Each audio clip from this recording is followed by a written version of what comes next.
வணக்கம். எல்லா படமும் நம்மள சந்தோஷப்படுத்துறதுக்காக வரதில்ல.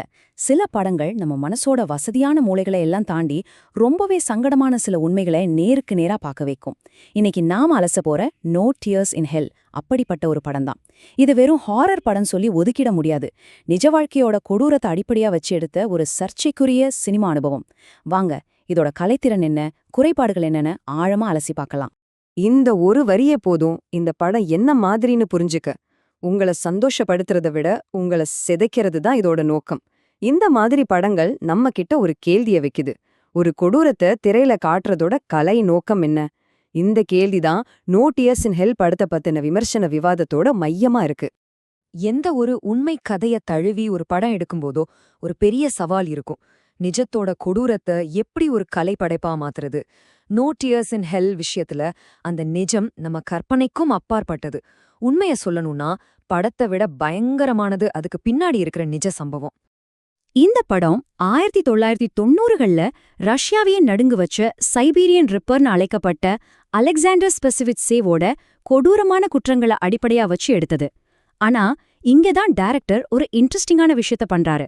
கதைய 90கள் சைபீரியாலிருந்து இப்போ இருக்கிற அலாஸ்காவுக்கு மாத்திட்டாரு.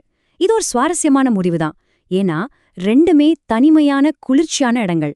சோவியத் யூனியன் சிதைஞ்சப்போ இருந்த அந்த சமூக சிதைவு அலாஸ்காவோட வெறிச்சோடின பனிநிலத்துல எதிரொலிக்கும்னு டைரக்டர் நினைச்சிருக்காரு. படத்துல இவ்ளோ சர்ச்சைக்குரிய விஷயங்கள் இருந்தாலும் விமர்சகர்கள் எல்லாருமே ஒரே குரல்ல பாராட்டின ஒரு விஷயம் இருக்கு. அதுதான் படத்தோட மையத்துல இருக்கிற 2 கேரக்டர்ஸோட நடிப்பு. உண்மையில பலவீனமான திரைக்கதைய கூட இந்த நடிப்புகள் தான் தாங்கி நிக்குதுன்னே சொல்லலாம். ஆலெக்ஸ் கேரக்டர்ல லூக் பெயின்ஸோட பெர்ஃபார்மன்ஸ் சான்ஸே இல்ல. நீங்க நினைக்கிற மாதிரி கத்தி கூச்சல் போடுற வில்லன் கிடையாது இவரு. அதுக்கு பதிலா அவரோட கண்ணுல ஒரு வெற்றிடம் இருக்கும் பாருங்க, அதுதான் நம்மள உறைய வைக்கும். எந்த விதமான உணர்ச்சியும் இல்லாத ஒரு முழுமையான தீமையோட பிரதிபலிப்பது, அதுதான் நிஜமான பயத்தை உருவாக்குது. இந்த படத்துல வர வன்முறைய விட ரொம்ப கொடூரமானது எது தெரியுமா? இந்த அம்மா பையன் உறவுதான். சைக்கோ படத்துல நார்மன் பேட்ஸோட அம்மா அவரை அடக்கி வச்சிருப்பாங்க. ஆனா இங்க இந்த அம்மா ஒரு கூட்டாளி. பையனோட ஒவ்வொரு கொடூரமான செயலுக்கும் சப்போர்ட் பண்ணி அதை சாத்தியமாக்குறாங்க. சொல்லப்போனா இந்த உறவோட நச்சுத்தன்மைய பார்த்தா நார்மன் பேட்ஸுக்கே ஒரு மாதிரி ஆடும். மறைந்த நடிகை குவென் ஒன் டேம் இந்த திரும்பப்பட்ட பாசத்தை ரொம்ப அழகா நடிச்சு காட்டியிருக்காங்க. சரி, நடிப்பு ஒரு பக்கம் சூப்பரா இருக்கு. ஆனா இந்த படத்தை 2ஆ பிரிக்கிற ஒரு முக்கியமான விஷயத்துக்கு இப்போ வருவோம். அதுதான் படத்துல கட்டுற தீவிரமான வன்முறை. இது உண்மையிலேயே கதைக்கு அவசியமா இல்ல வெறும் ஷாக் வேல்யூக்காக வைக்கப்பட்டதா? இதுதான் பெரிய விவாதம்.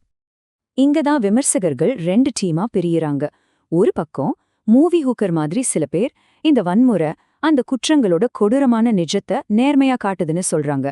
அந்த வன்முறை உண்மையாகவும் கொடூரமாகவும் இருக்குன்னு வாதிடுறாங்க. இன்னொரு பக்கம் என்டர்டெயின்மெண்ட் ஃபோக்கஸ் மாதிரி சில பேர் இது கதையோட நோக்கத்தையே மீறி வெறும் அதிர்ச்சிக்காக இருக்குன்னு குற்றம் சாட்டுறாங்க. இதனால பயம் வர்றதுக்கு பதிலா பார்வையாளர்களுக்கு ஒரு வெறுப்பு தான் வருது. அதனால படத்திலிருந்து அவங்க அந்நியப்பட்டு போறாங்கன்னு சொல்றாங்க. வன்முறைய பத்தின இந்த விவாதத்தை எல்லாம் தாண்டி படத்தோட அனுபவத்தை நேரடியா கெடுக்கிற சில உறுதியான டெக்னிக்கல் பிரச்சனைகளையும் விமர்சகர்கள் சுட்டிக்காட்டுறாங்க. ஒரு ஹாரர் படத்தோட வெற்றி அது உருவாக்குற நம்பகமான சூழல்ல தான் இருக்கு. ஆனா இங்க சில தொழில்நுட்ப குறைபாடுகள் அந்த சூழலையே சிதைச்சிடுது. 2 முக்கியமான டெக்னிக்கல் பிரச்சனைகள் படத்தை ரொம்பவே பாதிக்குது. முதல்ல ஆடியோ டப்பிங். நீங்க ஒரு படம் பார்த்துட்டு இருக்கீங்க, ஆனா வாய்ஸ் மட்டும் தனியா ஒட்டாத மாதிரி கேட்டா எப்படி இருக்கும்? அதுதான் இங்க பிரச்சனை. டயலாக்ஸ் எல்லாம் ரொம்ப செயற்கையா இருக்கு. இதனால நடிகர்களோட நடிப்போட தீவிரம் குறைஞ்சு நம்மளால படத்தோட ஒன்று முடியல. 2வது படத்தோட வேகம். பதட்டத்தை உருவாக்க வேண்டிய இடத்துல நம்ம பொறுமையை சோதிக்கிற மாதிரி படம் ரொம்ப மெதுவா போகுது. இதனால படத்தோட திகில் தன்மை ரொம்பவே குறைஞ்சிடுது. ஓகே, சூப்பரான நடிப்பு, ஒரு பக்கம் விவாதத்துக்குரிய வன்முறை, இன்னொரு பக்கம் டெக்னிக்கல் பிரச்சனைகள்.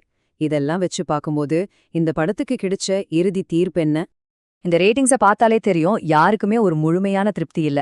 லூக் பெயின்ஸோட நடிப்பு மாதிரி சில விஷயங்கள் பாராட்டப்பட்டாலும் கதை சொல்ற விதம், டெக்னிக்கல் விஷயங்கள்னு நிறைய விமர்சனங்கள் இருக்கு. ஹெவன் ஆஃப் ஹாரர் சொல்றதுதான் கரெக்ட். லூக் பெயின்ஸோட நடிப்புக்காக இந்த படத்தை பாருங்க, ஆனா கதை திரைக்கதையெல்லாம் அந்த அளவுக்கு நல்லா இருக்காதுன்னு. சோ ஒரு நல்ல நடிப்புக்காக ஒரு குறைபாடுள்ள படத்தை பார்க்கணுமாங்கிறது தான் கேள்வி. அப்போ கடைசியா என்ன சொல்ல வரோம்னா, நோ டியர்ஸ் இன் ஹெல் உங்களால மறக்கவே முடியாத ஒரு அனுபவமா இருக்கும் கண்டிப்பா. ஆனா அது ஒரு நல்ல படமான்னு கேட்டா அது ஒரு பெரிய கேள்விக்குறிதான். இதோட லட்சியம் பெருசுதான். ஆனா திரைக்கதை தொழில்நுட்பம்னு பல விஷயங்கள்ல சொதப்புனதால அதால முழுமையா ஜெயிக்க முடியல. இது பார்க்கறதுக்கு ரொம்ப கஷ்டமான படம், ஆனா அதோட கலை ரீதியான குறைபாடுகள்னால இத முழுசா யாருக்கும் பரிந்துரைக்கிறதோ ரொம்ப கஷ்டம். கடைசியா இந்த படம் நம்மகிட்ட ஒரு முக்கியமான கேள்வியை விட்டுட்டு போகுது.